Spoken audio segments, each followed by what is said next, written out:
Alright everyone, we are back with our historic list content. Last week, we did the top 10 British fighters of all time, Teddy's list, in the lead up to the Ben Eubank fight. Well, Canelo Alvarez is coming up, Cinco de Mayo weekend. We thought it'd be a good time. Top 10 greatest Mexican fighters. So we will jump right into it. Your all-time list, greatest Mexican fighters of all time, number 10. Okay, just a quick setup. As always, subjective, my list. There's going to be guys that deserve to be on it that won't be on it. There's only room for 10. But that doesn't mean that your thought of who they are isn't deserving. I know that there's guys that I had to leave off. I'll give a quick mention. Manuel Ortiz, Vicente Saldivar, bantamweight champion, featherweight champion, Baby Casanova, Miguel Canto, flyweight champion, a couple. And before I get you guys, twisting in your underwear and getting a little bit, out of sorts, I have left a seat open for Canelo. He's not on this list only because he's still active, but he will be on the list. He's earned the right to be on this list of greatest Mexican fighters. But I can tell you right now, he will not be number one, okay?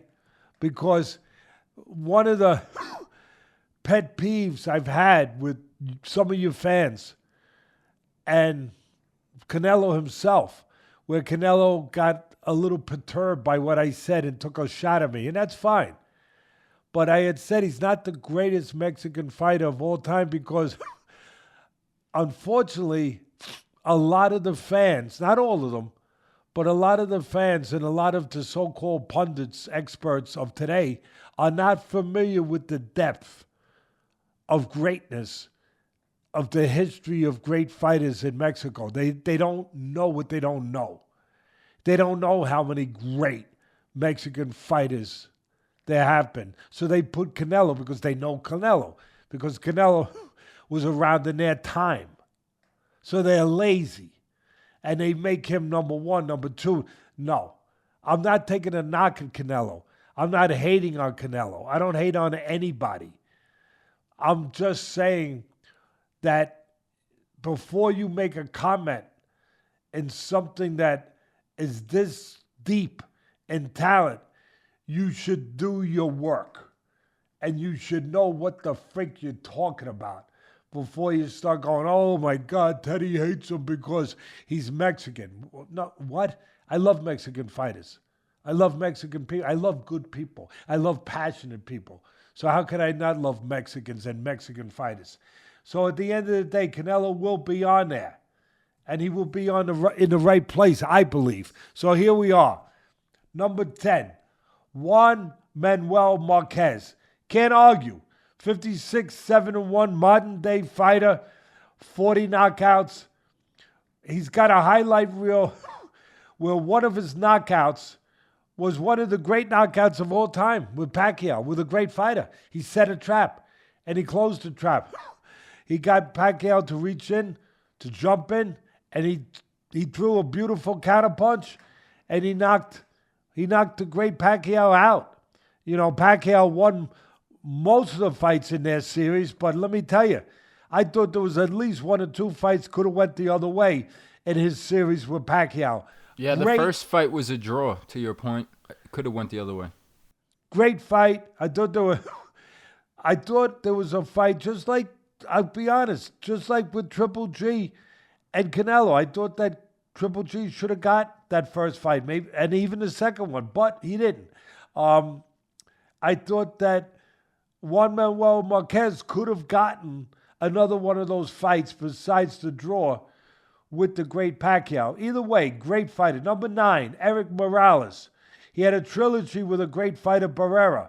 His final record, I don't know if I gave you Manuel Marquez. Yeah, I gave you his record, 56, 7-1, 40 knockouts.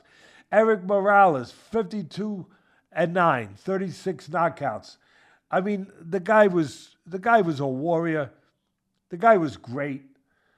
He had a great trilogy with Barrera. Barrera won that trilogy, but they were all great fights. Eric Morales, one of the great Mexicans of all time. Proud fighter, great fighter. Number 8, one of my favorite fighters, one of my favorite stories, and one of my favorite people in boxing. A real gentleman, a real family man, a real champion, a real great fighter. Marco Antonio Barrera. He had 25 championship fights, bud, and he won 21 and lost 4. Final record of 67-7, 44 knockouts. He fought talk about longevity, he fought from 1989 to 2011. There were 2 careers, kind of like Foreman, like the great George Foreman. You don't get this too often, where he reinvented himself, like Muhammad Ali, where Muhammad Ali, after the 3.5-year layoff, he came back a different fighter, a different style fighter, and made a whole new career for himself from the first career.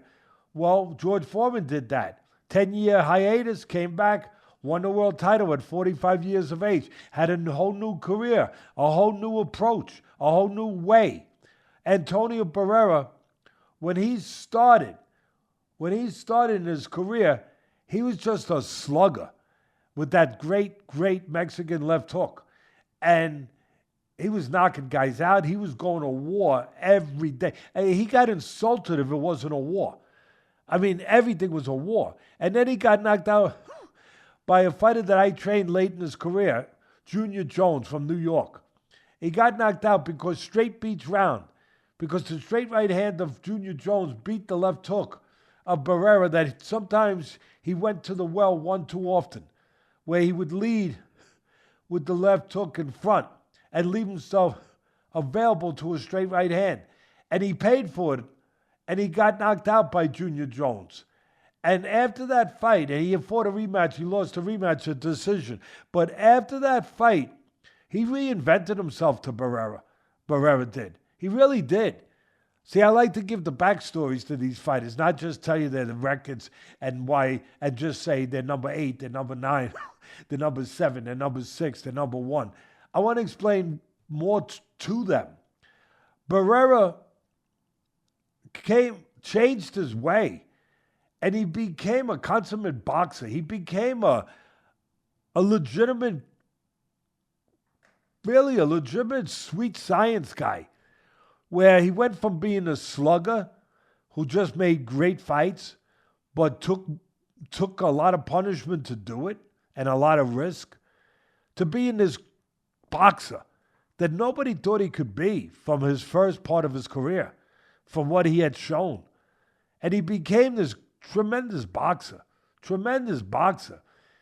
I mean, he gave Prince Hamed, who was knocking everyone out for the most part, he gave him his first loss, and he beat him by outboxing, by taking him apart, by really taking him apart by boxing the way he boxed. He put a clinic on. And just a great fighter and a great person. Number 8. Number 7. What a great history boxing. Great boxing history. Really, that the Mexican people have, that country has. There's so many great fighters. Have you guys heard of Raul Masias? Macias, Masias? 41-2-2. 41, I think it was 41-2,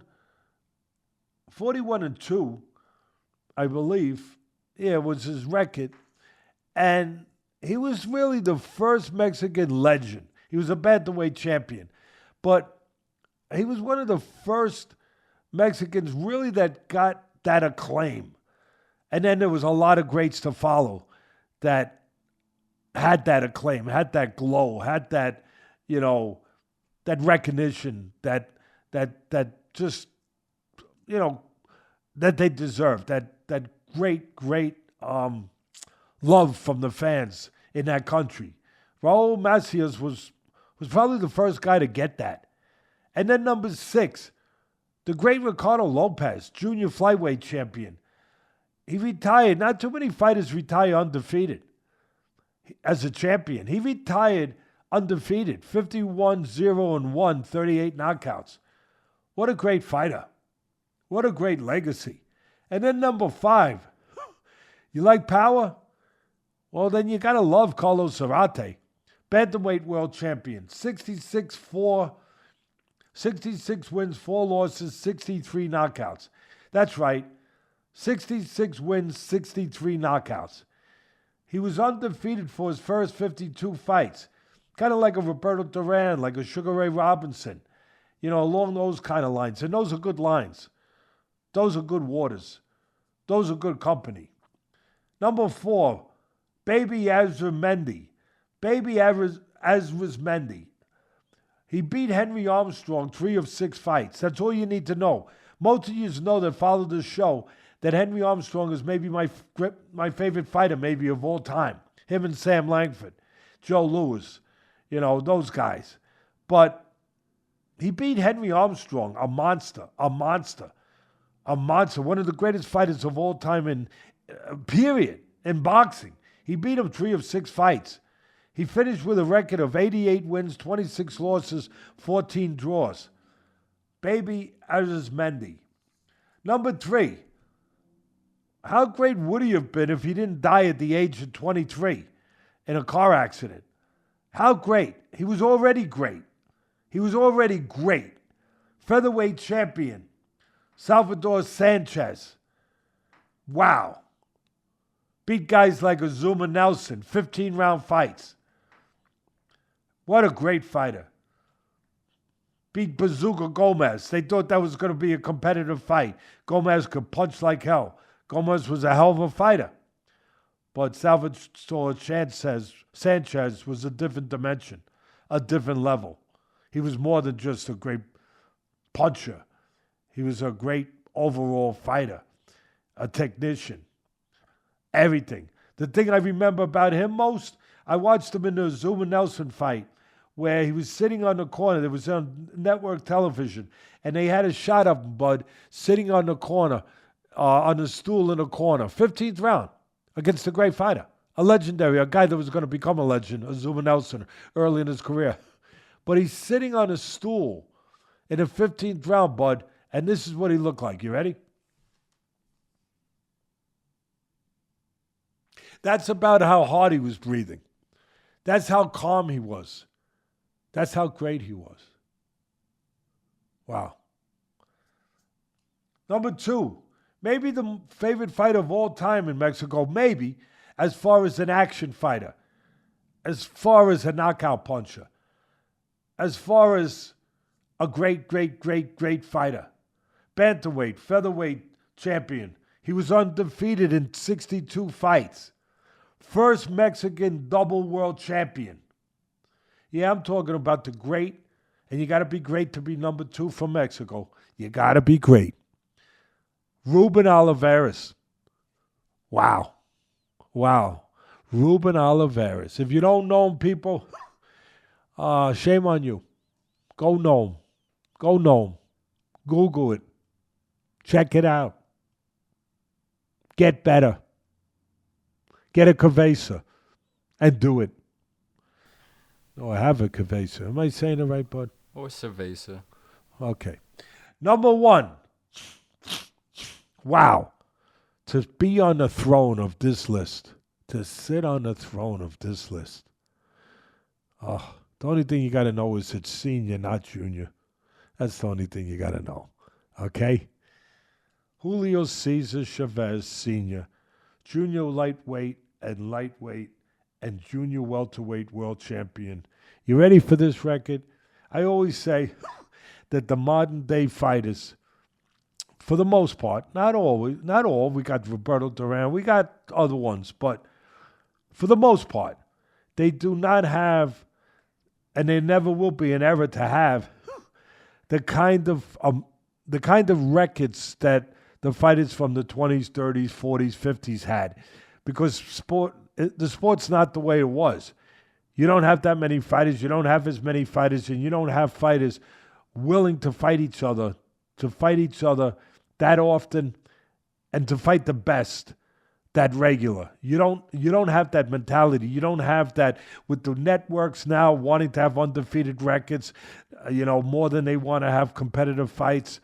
You're never going to have an era like you had back in the day where you had these fighters like Sugar Ray Robinson and Henry Armstrong and Archie Moore that had 200 pro fights. But Cesar Chavez Sr. was a throwback. He was a throwback. You ready for his record, bud? 107 wins, 6 losses, 2 draws, and 85 knockouts. That is stand up at any time, any time, any era. You know, he was almost 100-0 at one point. Yeah. Frankie Randall broke that string. Frankie Randall, I believe, if I remember correctly. At the end of the day, first Mexican, I don't know if I said this initially, but first Mexican to win 3 weight classes besides everything else that he's done. The man's a legend. The man's great. And yes, the man's Mexican. And yes, he is number 1, not Cinnamon. And no knock on Cinnamon. I know we had to go there. I just had to play around with just for a moment. And I know that, it's all love. It's all love. But it's hard to argue with this list, I think. Again, it's subjective. I'd like to hear your comments, what you think. I'm sure you're going to have your favorites. I'm good. And like I said, before I finish, and my son sums this up for me, Canelo's going to be on the list. And he's not going to be number 10. He's not going to be number 9. He's not going to be number 8. He's not going to be number 7. That's what I'm going to tell you. I gave away more than I wanted to because, I got a soft spot for you because Cinco de Mayo's coming up. And, I love you. I do want to piggyback off that and ask you this. Since you said it's not going to be 7 or 6 and we're not naming a number, I heard you. The seat is saved. I didn't say 6. I said it's not going to be 10. It's not going to be 9. It's not going to be 8. Well, whatever, let me ask 7. You this. If, which is a big if, let's say he beats Terrence Crawford and he goes on to fight a rematch with Bivol and he beats him, does that make him number 1? Is there anything out there left for him to do that could make him climb up to that number? If he rematches Bivol, which I don't think he's gonna, because I don't think it's good. I don't think he needs it. I don't think it's good money sense. I don't think it's good management sense. I don't think it's good legacy. I don't think he needs it. He don't need it. Some people might need it. He don't need it. He's got enough wins. He's got enough weight classes. He's got enough accolades. He don't need it. But if he did do that, and it's a big if, if it was a line in Las Vegas, I think it would be a prohibitive line that he would ever do it. But if he did do it, and if he also beats Crawford, he moves up, okay? He's like the Jeffersons. I'll say that. I'm not going to say he becomes number 1. I'm not going to say he takes the seat of Julio César Chávez Sr. I'm not going to say that. But I will say, like that TV show, The Jeffersons, he moves on up. Is that fair, bud? Yeah, that's fair. I would say, does he need the rematch? I know you said he doesn't with Bivol, and I say it this way because all the to have a chance to be number 1, maybe. Go ahead. I'm sorry. They avenged their losses, right? We just talked about Juan Manuel Marquez and 4 fights with Pacquiao. We talked about Morales. We talked about Barrera, right? And even you just talked about number 1, Chavez Sr. That loss to Frankie Randall avenged it the next fight. So in those ways, does he need the rematch? Does he have to go and avenge the loss? Obviously, he didn't get a chance against Mayweather. That's different. He was younger a long time ago. But I see it that maybe to compare to these great Mexicans, you need that on your resume. You know what? That's a great point. You are becoming a great interviewer. No, really, you are. You're more than a pretty face. You're becoming a great interviewer. That's a good question. I'll go to the British list, which I think was a good list. Yeah. I wanted to inject some modern-day fighters in there. Fair. I thought it was fair. So it was tough. But at number 10, I put Ricky Hatton. And I was thinking about guys like Eubank. And it was fair to think about guys like Chris Eubank Sr. I was thinking about guys like Prince Ahmed. And the reason I didn't put in particular Prince Ahmed, he only had one loss. He never tried to avenge that loss. You know, he got taken apart in that loss, his last fight to Barrera, like I said earlier. And he never came back and said, wait a minute, let me get rid of that blemish on my record. Let me try. He never did. And yeah, that kept him off my list. That, for me. So that's a great point you make. That's a great point. And I answer it. I answer it the way I may have answered it already. That if he does show the gumption of a champion to say, no, I need this fight, even though I got all the money in the world, even though I already got a solid legacy, I need this fight for me against Bivol. I need it. If he does that, that is the kind of action and decision-making and choices in life that gives him the right to be considered number one. Yeah. Is that fair, bud? Wait, hold on. Say that again? I'm not saying it again because I don't want anything held against me in a court of law. Nothing, even if it's in a court of Mexican law. I do not want anything that I said held against me without proper counsel. And the proper counsel I would have would be a combination of only 4 people. My daughter, number 1. See, she's number 1 on the list, okay? She's a lawyer. She's number 1. There's no arguing that one, okay? And then I would put on the treat there. Pedro Martinez, Fraga, Keith Sullivan, and David Berlin. They would be right there as the top people. Okay. Not a bad team to have on your side. Bad. Not bad. And not bad people. Good people. No question. And a good list. A great list.